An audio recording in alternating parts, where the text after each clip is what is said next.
Okay, so I'm here with Elena, and Elena is one of the co-writer, executive producer on Between Pain and Amen, and Anna, lead actress.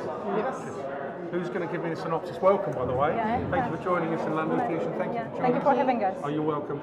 One of you two needs. I know what the film's about, but if you could just tell us, for the sake of the audience. I'm closer to you then. Okay, that's fine. It's about a young composer and double bass virtuoso who returns from studies from Vienna, and he's arrested by the political police and taken to Pitești prison, where a brainwashing experiment is underway. But music will eventually, and his faith in God will eventually save him and his fiancée, Leah. So this is... As played by Anna. Yes, exactly. Thank you for that. It's quite hard-hitting. I've seen the film. It's quite dark. I mean, it's meant to be quite dark in the sense of it's quite...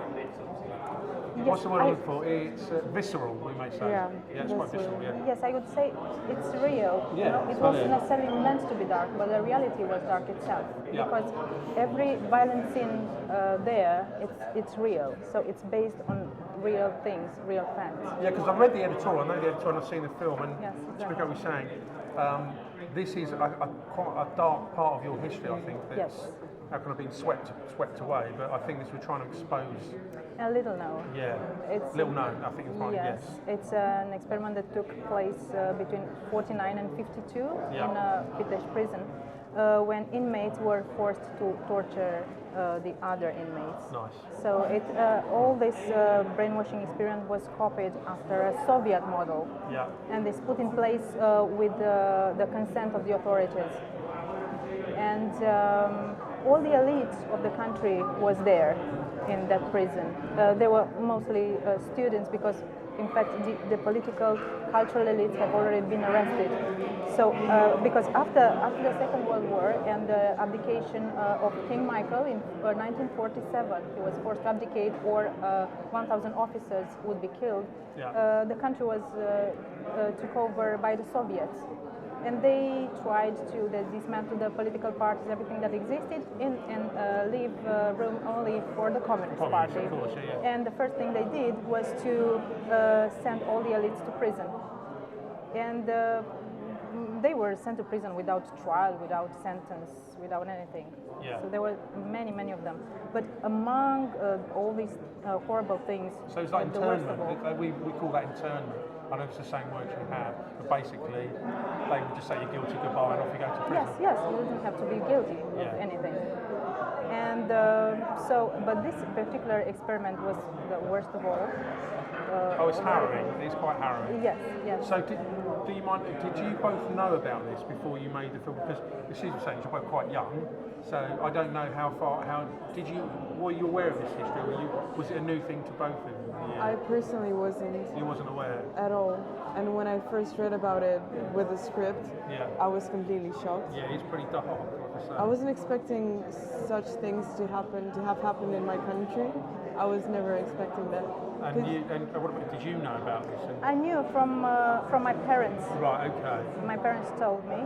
And then Thomas spoke with one of the survivors, because there are still 3 or 4 survivors of the Pitești experiment still alive who came to see the screenings. Now, of course. Yes, in 90-something, 94. And he spoke to one of them, and this is how the idea of making this film came to Thomas. So, I mean, you already know the subject, even before you put pen to paper, you know the subject matter is going to be quite difficult to deal with. Yes. Of course, but you have to be truthful, that's the thing. Yes, and it was in a way an act of justice, because nobody talks about it anymore. Young people, as you say, know nothing about it. And the most important thing, the ones guilty were never punished. Don't forget, but there in the Pitești prison died between 1,000 to 5,000. It's terrible. And imagine that during the whole communist period until 1989, around 1 million people, 1 million Romanians were in these prisons. It was, and many, as I said, were executed without trial. My great-grandfather was in prison for 8 years without any blame, as many others. So it was really terrible. And the problem is that after 1981, these people have not been rehabilitated. No. The victims, I mean, and the one who did these horrible things to them were never punished. You know, in the end of the film, we've shown how the former commander of the prison becomes a very important person in Romania, because this is exactly how it happened. You know, former communists in important important positions who did these terrible things to people ended up being, you know, important people in the so-called democratic Romania.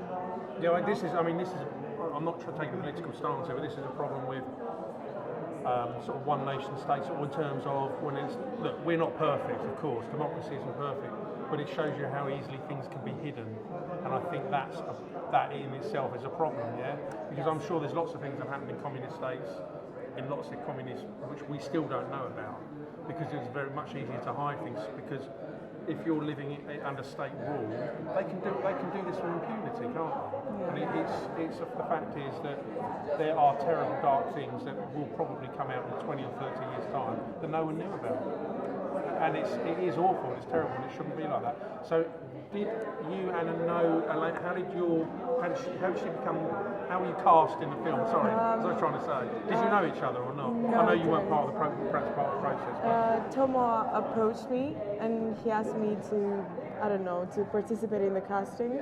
Yeah. There were over 500 people in the casting process. And you went shit when you found out, yeah. Especially because I was the youngest there. Right. I felt really, really scared, but it was so fun. I mean... So how many callbacks did you have, or were you given? 3 callbacks. 3, okay. Yeah. So after the first, you're in with a chance, a decent chance, and yeah. That's brilliant. So really well done. So you didn't know about this. No. We know that. So you're reading through the script, or was it explained to you? Or let me start again. When you heard about the role, did you then begin to research? Yeah, of course, right, okay, of course. Okay. So I had a discussion with Toma. He explained what the film is roughly about. Yeah. I started researching myself, and then he gave me the script, and I put 2 + 2. You know, I just applied the research. Yeah, it must be difficult to kind of play the role. I know. Yeah, I mean, it's just like I said, it's a difficult subject matter. So how long did it take to film? What was the process? It took 5 weeks. Yeah. Yeah, and 4 of them we shot in an actual prison. Where was the prison? It's in Bucharest, on the outskirts okay. of Bucharest, and it's a Pitești prison. It still exists today. So what's it used for now? Is it like obviously not a prison? No, it's like a it's a memorial, like a memorial, like a museum. Okay. But it's, yes, but it's, you know, it's very well preserved. It's like in those times, nothing changed. So it's very authentic. Yeah, in this respect, it was easy to the rooms and the beds are preserved, and it's quite gory to enter those rooms. But it's terrible, you know. Even now we don't know how long the hallways are. You know, it's so many, and underground, and you know, above the first. It's unbelievable, and it's such a pressure, and you know, it's a tension there. It's terrible to shoot inside. So can you imagine, like, you must have thought this. Yes. You were there for a few weeks in fact, but then you go home, have a beer and a glass of wine or whatever. But imagine spending months, years. It must. And how does people survive?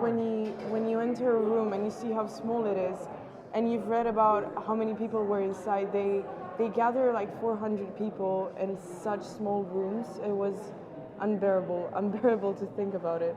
How did these people? They didn't survive, did they? I mean, this is the whole point. It must have been dreadful. Yeah, most of them didn't survive. There were just a few that did. But they survived due to their faith.